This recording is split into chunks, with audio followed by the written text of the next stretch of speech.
When a certain species of animal is declared as extinct, it is generally thought that they are gone from the world forever, but a recent discovery by scientists in Australia could bring a species presumed extinct for decades back to life.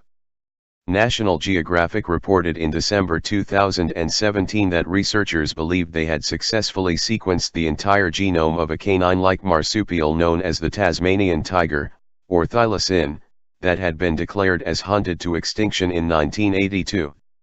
The carnivorous mammal is believed to have disappeared from the Australian mainland some 3,000 years ago, but was known to have still existed in isolation on the island of Tasmania until early in the 20th century, with the last such animal in captivity dying at the Hobart Zoo in 1936. Amazingly, using near-perfect DNA obtained from a thylacine pup preserved in ethanol 108 years ago, a team of scientists at the University of Melbourne led by Andrew Pask have now sequenced that genetic material, and believe they potentially could bring the extinct species back to life through cloning. Doing so is no easy task though, as Pask admitted that making a whole functional genome, as opposed to having a sequenced genome, are two very different things, so that's a big hurdle to get across. It would be at least a decade before we have the technologies to really start to pursue extinction, Pask estimated.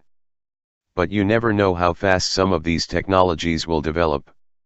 Indeed, a paleontologist and extinction expert at Sydney's University of New South Wales named Mike Archer, who pioneered the exploration of thylacine cloning in the 2000s, was astounded at the progress made by Pask's team. There's a lot of work down the road to do this, but what I think Pask's group has demonstrated is that what we would have thought 20 years ago was a ridiculous impossibility is increasingly possible, Archer stated. Nevertheless, the UK Telegraph reported that Pask remains hopeful that the extinct species can be cloned and brought back to life again at some point in the not-too-distant future. As this genome is one of the most complete for an extinct species, it is technically the first step to bringing the thylacine back, Pask said. We are still a long way off that possibility. We would need to develop a marsupial model to host the thylacine genome, like work conducted to include mammoth genes in the modern elephant, he added.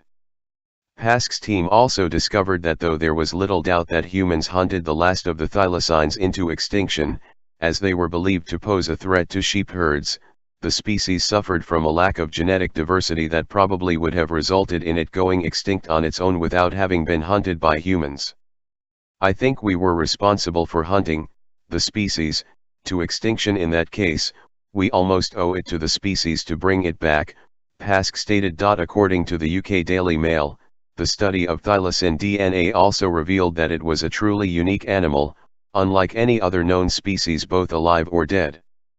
As far as physical appearance, the Tasmanian tiger most closely resembled a fox or wolf, but genetically was most closely related to wallabies. It remains to be seen if this once thought extinct species is brought back to life through cloning, but given the rapid advancement of technological discoveries these days, it certainly is not out of the realm of possibility.